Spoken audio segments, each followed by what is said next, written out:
D'abord, tout le monde connaît Sadio. Ça fait des années que vous fréquentez. Vous savez à quel point ce garçon est éduqué et correct.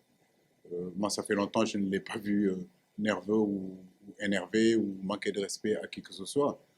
Je veux dire, voilà. Donc, sur le terrain, il y a des comportements, il y a des attitudes qu'on peut avoir parce que tout simplement, on est irrité, parce qu'il y a une décision arbitrale qui a été faite et qu'à un moment donné, on est énervé contre eux. Mais ça fait partie du football. Mais je pense que c'est un garçon quand même assez respectueux.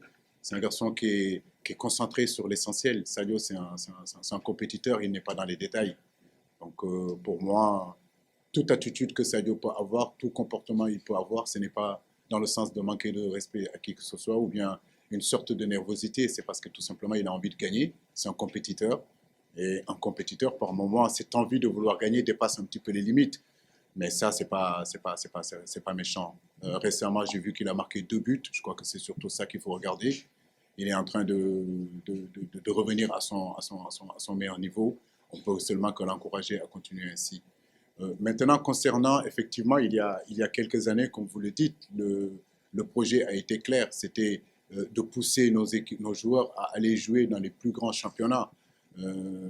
Lors du sacre en 2022, Edouard Mendy, c'était Chelsea, Koulibaly, c'était Napoli, Sadio Mané, c'était Liverpool, Idrissa Gana Gueye, c'était le Paris Saint-Germain, pour ne citer que. Aujourd'hui, il y a un changement, voilà, il y a un changement. D'autres sont en Arabie Saoudite, mais d'autres continuent encore à performer qui sont aussi en Europe. Je pense on m'a reproché ça pendant des années d'avoir eu cette politique, c'est-à-dire de choisir des joueurs de ne pas choisir des joueurs qui sont dans d'autres championnats. Aujourd'hui, on a montré qu'on était capable de gagner en ayant nos joueurs à ces grands championnats européens. À nous maintenant de montrer que nous pouvons gagner aussi en ayant des joueurs qui jouent aussi, comme ça en Arabie Saoudite et partout dans le monde. Donc pour moi, il n'y a pas de, il y a pas de souci là-dessus. Je pense que c'est un débat qu'on a déjà mis de côté et qu'aujourd'hui, ce qui est important, c'est surtout préparer cette canne-là et que nos joueurs arrivent en pleine forme mentale et physique.